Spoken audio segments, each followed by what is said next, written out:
آج اس کی بارات نکلتی ہے، شادی ہوتی ہے، وہ گھوڑی پہ چڑھتا ہے تو دوسری برادری والا آ کے اس کو مارتا ہے کہ تجھے گھوڑی پہ چڑھنے کا حق نہیں، اپنی چارپائی پر بیٹھنے کا کہتا ہے تجھے میری چارپائی پر بیٹھنے کا حق نہیں۔ اس کا جھوٹا جس برتن سے وہ منہ لگا لے اس برتن سے پانی پینے کو تیار نہیں ہے۔ میرے پیارے ساتھیوں، اسلام 1400 سال پہلے اونچ نیچ کی ان تمام چیزوں کو مٹاتا ہے اور اسلام کہتا ہے تمہیں ایک ماتا پتا کی اولاد۔ اور یہ بات یاد رکھیے کہ بھارت کی دھرتی پر جو اسلام پھیلا ہے اور مسلمان جو آئے ہیں اس میں بہت بڑا رول اس بات کا تھا، جب سمندر پہ عرب سے جب بزنس مین آئے اور جب بھارت کے لوگوں سے ان کا انٹریکشن ہوا تو بھارت کے ان لوگوں نے جو دبے تھے، کچلے تھے اور جن کے ساتھ برسوں سے صدیوں سے اتیاچار ہو رہا تھا، انہوں نے دیکھا کہ یہ ایک ایسا مذہب ہے، ایک ایسا دھرم ہے جس میں کوئی اونچا کوئی نیچا نہیں ہے، جس میں کوئی اونچ نیچ نہیں ہے۔ یہ وہ چیز تھی جس نے ان کو اسلام کی طرف مائل کیا، اسلام کو سویکار کرنے کی طرف ان کو جھکایا، ان کا جھکاؤ، ان کا آکرشن ہوا اور بڑی تعداد میں لوگوں نے اسلام قبول کیا۔ میرے پیارے ساتھیوں، آج افسوس کے ساتھ کہنا پڑتا ہے آج مسلمانوں میں بھی کہیں کہیں کاسٹزم ہے، صاحب میں انصاری ہوں، یہ شیخ ہے، یہ خان ہے، یہ پٹھان ہے، میں اونچا ہوں، یہ نیچا ہوں۔ خبردار، اگر برادری پر آپ کو ناز ہے، اپنی کاسٹ پر ناز ہے تو اکھاڑ کے پھینک دو، اسلام کا اس کاسٹزم سے کوئی تعلق نہیں ہے۔ اللہ کے نبی نے فرمایا ان اللہ قد اذهب عنکم طبیۃ الجاہلیہ، اللہ تعالیٰ نے دور جاہلیت کی نفرت کو ختم کر دیا۔ کوئی اپنے باپ دادا کا نام لے کے اہنکار نہ کرے، غرور نہ کرے، فخر نہ کرے۔ کلکم من آدم و آدم من تراب، تم سب آدم کی اولاد ہو اور آدم مٹی سے پیدا ہوئے ہیں۔ میرے نبی نے اپنے انتقال کے 2.5 مہینہ پہلے جو لیکچر دیا تھا، جو خطبہ دیا تھا عرفات کے میدان میں، جس میں آپ نے انسانیت کا چارٹر بنایا تھا، انسانیت کا پورا ایک روڈ میپ بنایا تھا، اس لیکچر میں آپ نے کہا تھا ایھا الناس کلکم من آدم و آدم من تراب، اے انسانوں تم آدم کی اولاد ہو، آدم مٹی سے پیدا ہوئے ہیں۔ اللہ کے نبی عرب کے رہنے والے تھے، آپ نے اعلان کیا لا فضل لعربی علی عربی، کوئی عرب کا رہنے والا یہ نہ سمجھے میں باہر کے رہنے والے سے سپیریئر ہوں، کوئی باہر کا رہنے والا یہ نہ سمجھے میں عرب کے رہنے والے سے اعلیٰ ہوں، کوئی گورا یہ نہ سمجھے میں کالے سے بہتر ہوں، کوئی کالا یہ نہ سمجھے میں گورے سے بہتر ہوں۔ ان اکرمکم عند اللہ اتقاکم، تمہارا مقام اللہ تعالیٰ کے یہاں اگر ہے تو تقوی کی بنیاد پر ہے۔ میرے بھائیوں، اسلام مانوتا کا سمان کرنے کی تعلیم دیتا ہے۔ کسی کا مال، کسی کا دھن ناجائز طریقے سے ہڑپنے کی اسلام میں اجازت نہیں ہے۔ یہی جامتاڑا کا علاقہ آپ سے زیادہ دور نہیں ہے، سائبر کرائم میں اس علاقے کا بہت بڑا نام ہے۔ بالی ووڈ میں فلمیں بن رہی کہ جامتاڑا میں بڑی تعداد میں نوجوان سائبر کرائم کرتے ہیں۔ یاد رکھو، اگر ناجائز طریقے سے لوگوں کے مال کو چوری کیا تو غلام بنایا جاتا تھا، عورتوں کو لونڈی بنایا جاتا تھا۔ انسان بکتے تھے مارکیٹ کے سامان کی طرح، غلام بکتے تھے، عورتیں بکتی تھی، لونڈیاں بکتی۔ اسلام نے دھیرے دھیرے غلامی کو ختم کیا۔ اسلام نے ہر چیز کی جو فائن لگائی گئی، جو جرمانہ لگایا گیا، جو پینالٹی لگائی گئی، کہا کہ یہ غلام ہے۔ مثال کے طور پہ اگر آپ نے قسم کھا لی اور قسم کسی وجہ سے توڑنی پڑی، اسلام کہتا ہے یہ غلام ہے۔ اگر آپ نے رمضان میں روزے کی حالت میں جان بوجھ کر کے اگر آپ نے بیوی، اور جس دور میں انسانوں میں غلاموں کے ساتھ بڑا جانوروں جیسا سلوک ہوتا تھا، ایک صحابی تھے جن کا نام حضرت ابو ذر غفاری تھا، انہوں نے اپنے کسی غلام کو برا بھلا کہہ دیا اور کہہ دیا کہ اے کالی عورت کے بیٹے، ان کی ماں کو کالی عورت بول دیا۔ اللہ کے نبی کی کانوں میں یہ بات پڑی، اللہ کے نبی نے بڑے غصے میں کہا کہ اے ابو ذر، خبردار، یہ غلام جن کو تم غلام سمجھتے ہو یہ بھی اللہ کے بندے، یہ بھی انسان، یہ الگ بات ہے۔ اللہ نے ان کو مالک بنایا، اس کو غلام بنایا، تو جو تم کھاؤ اس کو کھلاؤ، جو تم پہنو اس کو پہناؤ، اور اس کی طاقت سے زیادہ بوجھ اس کے اوپر مت ڈالو۔ صحابی نے جب یہ جملہ سنا تو اس آنے والا نوکر، اس کا بھی رہن سہن، اس کا بھی کھان پان ایسا تھا، وہ یہ دیکھ کر کے لگے کہ ہاں صاحب آپ بہت سی جگہ رہے، بہت اونچا ہے۔ اسلام یہ کہتا ہے کہ اپنے نوکروں اور چاچوں کے ساتھ بھی آپ کو بھید بھاؤ نہیں کرنا ہے، آپ جو کھاتے ہیں اس کو کھلائیے، اور جس اسٹینڈرڈ کا آپ کپڑا پہنتے ہیں اس اسٹینڈرڈ اس کو پہنانے کی کوشش۔ دنیا میں مزدور دیوس منایا جاتا ہے، اس آپ مزدوروں کو بھی حق دے دیا ہے، ریلوے والوں کے مزدور ڈاؤن ہو جاؤں میں کیوں جھک جاؤں، میں کہتا ہوں کہ اگر آپ کی ناک کٹنے سے آپ کو جنت مل جائے تو یہ سودا مہنگا نہیں ہے میرے پیارے ساتھیوں. اپنی ناک کو کٹوا لو اور جھگڑا ختم کر دو. اللہ کے پیارے نبی نے فرمایا کہ جو انسان حق پر رہنے کے باوجود جھگڑے کو ختم کر دے, انا زعیم ببیت فی ربض الجنہ, میں اس کو جنت میں ایک مکان کی گارنٹی دیتا ہوں. جنت میں ایک مکان ملے گا اس انسان کو جو صحیح ہے مگر جھگڑے کو ختم کر دے, جو لڑائی کو ختم کر دے, صلح کر لے, سمجھوتا کر لے, میں اس کو جنت کی گارنٹی دیتا ہوں. اور سنیے, اسلام میں جھوٹ بولنا بہت بڑا پاپ ہے, بہت بڑا گناہ ہے, لیکن دو لوگوں میں اگر جھگڑا ہو جائے, دو بھائیوں میں جھگڑا ہو جائے, دو پڑوسیوں میں جھگڑا ہو جائے, دو رشتہ داروں میں جھگڑا ہو جائے, تو اللہ کے نبی فرماتے ہیں کہ ایسا جھوٹ نہیں ہے. لیس الکذب, یہ جھوٹ نہیں ہے, الذی یصلح بہ بین الناس, جس کے ذریعے لوگوں کے بیچ میں صلح کرائی جائے, لوگوں میں سمجھوتا کرایا جائے. اور اتنا ہی نہیں, روزہ, نماز اور اللہ کی راہ میں جہاد, یہ ٹاپ کی عبادت اسلام میں ہے. اس سے بڑی عبادت کیا ہے؟ اصلاح ذات البین, آپس میں صلح کرا دینا. میرے پیارے ساتھیوں, بڑے درد کے ساتھ یہ بات آپ سے کہہ کے جاؤں گا میں کہ آج ذرا سی باتوں پہ ہمارے درمیان دوری پیدا ہو جاتی ہے, ہمارے درمیان دو ٹکڑے ہو جاتے ہیں. عوام اور علماء آپس میں ایک دوسرے سے کٹ جاتے ہیں, یہ نہیں ہونا چاہیے. میں جموئی میں کئی سالوں سے آ رہا ہوں اور میں دیکھ رہا ہوں کہ کچھ لوگوں کے دلوں میں ایک دوسرے کے لیے دوری ہے. میں امید کرتا ہوں بیٹھیں گے اور ایک دوسرے سے یہ دوری کو ختم کریں گے. اور یاد رکھو, ہم تو انسان ہیں, صحابہ بھی انسان تھے, جھگڑے صحابہ کے بیچ میں بھی ہوئے, مگر صحابہ کے جھگڑے اپنی انا کے لیے نہیں تھے, اپنے سوارتھ کے لیے نہیں تھے. صحابہ کے بیچ میں جھگڑے بھی ہوئے, انہوں نے صلح بھی کر لی. اللہ کے نبی نے فرمایا کسی مسلمان کے لیے جائز نہیں ہے کہ اپنے مسلمان بھائی سے 3 دن سے زیادہ تعلق توڑ کے رکھے. لہٰذا اگر کسی سے جھگڑا ہو بھی جائے تو 3 دن کے پہلے صلح کر لو, سمجھوتا کر لو. اور اسی لیے اسلام میں سلام کرنے کا حکم دیا گیا ہے. آپ کا دشمن بھی آپ کو ملے تو آپ کو سلام کرنا ہے.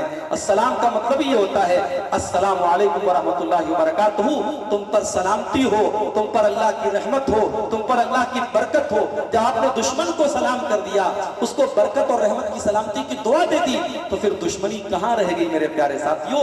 اس لیے اسلام سلام کو پھیلانے اور سلام کو پروموٹ کرنے کی بات کرتا ہے. اللہ کے نبی نے فرمایا مسلمان کا مسلمان پر 6 حق ہے.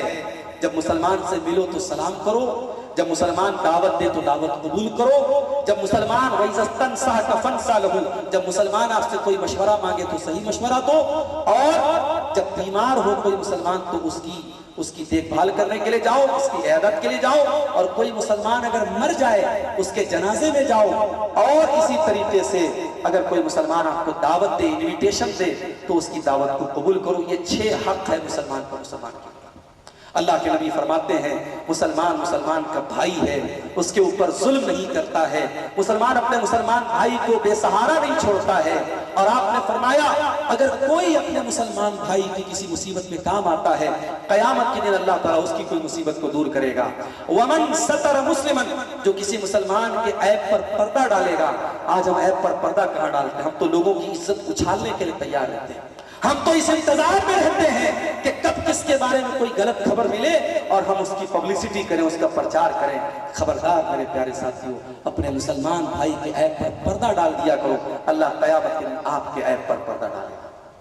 تو یہ تو ہو گیا مسلمان کے ساتھ ہمارا لگا. اگر ہم جس سماج میں رہتے ہیں وہاں کوئی غیر مسلم ہے, کوئی دوسرے مذہب کا ماننے والا ہے, تو اسلام کیا تعلیم دیتا ہے؟ اگر وہ ہمارا پڑوسی ہے تو قرآن کہتا والجار ذی القربى والجار الجنب والصاحب بالجنب. اگر آپ کا پڑوسی مسلمان ہے تب بھی اس کے ساتھ آپ کو اچھا ویوہار کرنا ہے. پڑوسی آپ کا غیر مسلم ہے تب بھی اس کے ساتھ آپ کو اچھا سلوک کرنا ہے. آپ سفر میں جا رہے, ٹرین میں جا رہے, فلائٹ میں جا رہے, آپ کا جو سہ یاتری ہے, آپ کا جو کو پیسنجر ہے, جو آپ کے ساتھ سفر کر رہا ہے, آپ اس کے ساتھ بھی اچھا سلوک کریں گے. یہ میٹر نہیں کرتا کہ وہ کون سے دھرم کا ماننے والا ہے. مجھے یاد ہے ایک مرتبہ میں بنارس سے ممبئی گیا تھا ایک پروگرام میں, اور اس وقت شاید یہ کمبھ کا تہوار چل رہا تھا. ایک بوڑھی عورت اور بوڑھا آدمی, دونوں بیچارے, سامان بھی ان کے پاس تھا اور کوئی ان کے ساتھ کوئی ان کی ہیلپ کرنے والا نہیں تھا. وہ دونوں مسلمان نہیں تھے, نان مسلم تھے. مجھے میری سیٹ کہیں اور تھی, کسی دوسری برتھ میں تھی, مگر ان کی حالت دیکھ کر کے میں نے ان کی ہیلپ کی.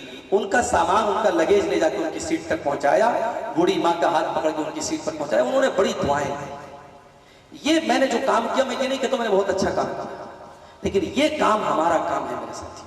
آج ہم لوگ بولتے ہیں نا کہ دیش میں نفرت بہت بڑھ رہی ہے. یہ نفرت محبت ہی کی آگ سے بجھے گی. یہ نفرت کی جو کھیتی ہے نا, اس کو محبت ہی سے توڑا جا سکتا ہے. اور شاعر کہتا ہے ان کا جو کام ہے وہ اہل سیاست جانے, میرا پیغام محبت ہے جہاں تک پہنچے. اور مجھے اس بات کی خوشی ہے کہ ممبئی میں جب ایک جگہ غریبوں کو کھانا دیا جا رہا تھا اور لائن میں مسلمان عورت آتی ہے تو کھانا دینے والا اس سے پوچھتا ہے کہ تو ہمارے مذہب کی ماننے والی, ہمارے دھرم کی ماننے والی نہیں ہے, تجھے ہمارے مذہب کا نعرہ لگانا پڑے گا تب تجھے ہم کھانا دیں گے.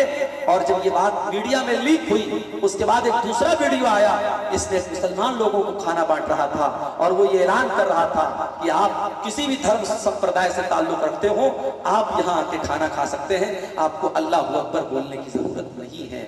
میرے ساتھیوں, یہ اسلام کی تعلیم ہے. اپنے غیر مسلم بھائیوں کے ساتھ بھی آپ کو ایسا سلوک کرنا ہے کہ ان کا دل آپ کو جیت لینا ہے. اللہ قرآن میں کہتا ہے لا ينهاكم الله عن الذين لم يقاتلوكم في الدين ولم يخرجوكم من دياركم ان تبروهم وتقسطوا اليهم, کہ جو لوگ تم سے جنگ نہیں کرتے, جنہوں نے تم کو تمہارے گھر سے نہیں نکالا ہے.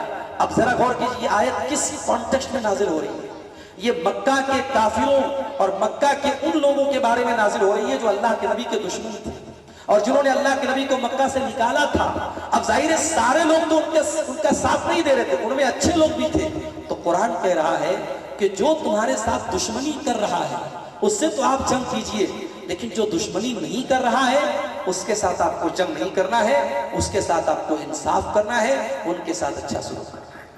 دنیا میں ایک نعرہ ہے everything is fair in love and war, کہ پیار اور جنگ میں سب جائز ہے. جب دنگے ہوتے ہیں نا تو دنگے میں کس نے ہم کو مارا یہ نہیں دیکھا جاتا ہے. ایک مذہب والے دوسرے مذہب کو مارتے ہیں, دوسرے مذہب والے پہلے مذہب کو مارتے ہیں. دھرم کی بنیاد پہ اور جات کی بنیاد پہ یہ دنگے ہوتے ہیں. قرآن 1400 سال پہلے ہم کو کیا بتاتا ہے؟ اللہ کہتا ہے وَلَا يَجْرِمَنَّكُمْ شَنَآنُ قَوْمٍ عَلَىٰ أَلَّا تَعْدِلُوا اعْدِلُوا هُوَ أَقْرَبُ لِلتَّقْوَىٰ. اگر کسی سے تمہاری دشمنی ہے تو دشمنی کا یہ مطلب نہیں ہے کہ آپ نیائے کو چھوڑ دیں, انصاف کو چھوڑ دیں, جسٹس کو چھوڑ دیں, آپ ناانصافی کریں. نہیں, جس نے اتیاچار کیا ہے اتیاچاری کو سزا ملنی چاہیے, اس کی سزا کسی اور کو نہ دی جائے. اسلام جنگ میں بھی سب کا, نہ پیار میں سب جائز ہے نہ جنگ میں سب جائز ہے. یہ ریپ کی گھٹنائیں ہو رہی ہیں, یہ اپنی گرل فرینڈ اور بوائے فرینڈ کے بدن کے ٹکڑے ٹکڑے کیے جا رہے, کیوں؟ محبت کے نام پر. کہ صاحب مجھے اس سے محبت تھی, اس نے میرے ساتھ غداری کی, اس کی باڈی کے ٹکڑے ٹکڑے کر دیا. یہ جو محبت کے نام پہ کہیں لڑکا لڑکی کو قتل کر رہا ہے, کہیں لڑکی لڑکے کو مار کر کے اور ڈرم میں اس کی لاش کو بھر رہی ہے, معاف کیجیے گا میرے ساتھ. اسلام کہتا ہے نہ پیار میں سب جائز ہے نہ جنگ میں سب جائز ہے. جنگ کے میدان میں بھی اسلام یہ تعلیم دیتا ہے کہ جنگ ہو رہی ہے.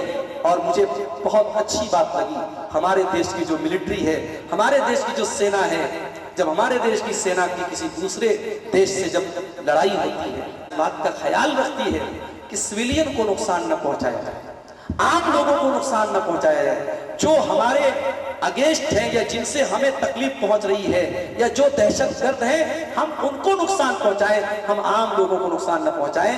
یہ ہمارے دیش کی سینا کی اپنی ایک مورل ویلیوز ہے اور یہی ویلیوز اسلام کی ہے. اللہ کے نبی فرماتے ہیں جنگ کے میدان میں کسی بوڑھے کو قتل مت کرو, کسی بچے کو قتل مت کرو, کسی عورت کو قتل مت کرو. جنگ کے میدان میں کسی کی عبادت گاہ کو مت گراؤ, کسی کے گھر کو آگ مت لگاؤ. اسلام جنگ کے میدان میں بھی یہ تعلیم دیتا ہے. میرے ساتھیوں, آج ضرورت اس بات کی ہے کہ وہ اسلام جو تھیوری کی شکل میں قرآن اور حدیث کی موجود ہے اس کو پریکٹیکل ہم اپنائیں. تھیوری میں تو موجود ہے, قرآن اور حدیث میں موجود ہے, پریکٹیکلی اس اسلام کو ہم فالو کریں. ہمارا سماج ایسا ہو کہ دنیا کہے کہ ہاں یہ مسلمان ہوتے ہیں, یہ بڑے ملنسار ہوتے ہیں, بڑے ایماندار ہوتے ہیں، ان کا اخلاق بڑا اچھا ہوتا ہے، یہ کسی پر ظلم نہیں کرتے ہیں، کسی کے ساتھ ناانصافی نہیں کرتے ہیں، ان کے مہیلاؤں کو بڑا سمان دیا جاتا ہے، ان کے بوڑھوں کو بڑا سمان دیا جاتا ہے، ان کے بچوں سے بڑا پیار کیا جاتا ہے۔ یہ ماحول بنے اور ہمارے بارے میں جو غلط فہمیاں ہیں کہ صاحب ان کی عورتوں پر بڑا اتیاچار ہے، ان کے یہاں بڑی گندگی ہے، ان کے یہاں بہن سے شادی کر لی جاتی ہے، اب میں آپ کو کیا بتاؤں، ٹائم بھی کم ہے۔ آج بہت سارے ہمارے غیر مسلم بھائیوں کے دماغ میں جو خالی مسکنسپشن ہے، اگر صرف اس کو دور کر دیا جائے تو میں سمجھتا ہوں کہ اسلام کے خلاف جو بہت سارے لوگ ہیں ان کا دماغ صاف ہو جائے گا، ان کا برین واش ہو جائے گا، ان کا مائنڈ اسلام کے لیے جو نفرت بھری ہے، جو کٹرتا بھری ہے، وہ ختم ہو جائے گا۔ میرے ساتھیوں، آخر میں شکریہ ادا کروں گا ضلع جمعیت اہل حدیث جموئی کا، شہری جمعیت اہل حدیث جموئی کا، کہ ان لوگوں کی دعوت پر میں آج کے اس پروگرام میں حاضر ہوا اور آپ سے خطاب کرنے کا موقع ملا۔ ہم اللہ تعالیٰ سے دعا کرتے ہیں رب العالمین ہمیں جو باتیں بیان کی گئی قرآن و سنت کی روشنی میں، ان باتوں پر ہمیں عمل کرنے کی توفیق عطا فرما، ہمیں اسلام کا سچا پکا پیروکار بنا، اپنے غیر مسلم بھائیوں تک اسلام کی صحیح تعلیم کو، صحیح شکشا کو ان تک پہنچانے کی ہمیں توفیق عطا فرما، ہمارے دیش کی، ہمارے ملک کی تو حفاظت فرما، اور جو طاقتیں ہمارے ملک کے امن چین کو برباد کرنا چاہتی ہیں اور یہاں کے لوگوں کو آپس میں لڑانا چاہتی ہیں، ایسی تمام طاقتوں کو اے اللہ تو ناکام کر دے، ہمارے دیش کو امن اور چین کا گہوارہ بنا دے، ہم میں سے جو بیمار ہیں ان کو شفائے کاملہ عاجلہ عطا فرما، جو روزی روٹی سے پریشان ہیں ان کی روزی روٹی میں برکت عطا فرما، ہمیں جب تک تو دنیا میں زندہ رکھ ایمان پر قائم فرما اور ایمان پر ہمارا خاتمہ فرما، آمین۔ ربنا تقبل منا انك انت السميع العليم وتب علينا انك انت التواب الرحيم، وصلى الله تعالى على نبينا محمد وعلى اله وصحبه اجمعين، والسلام عليكم ورحمة الله وبركاته۔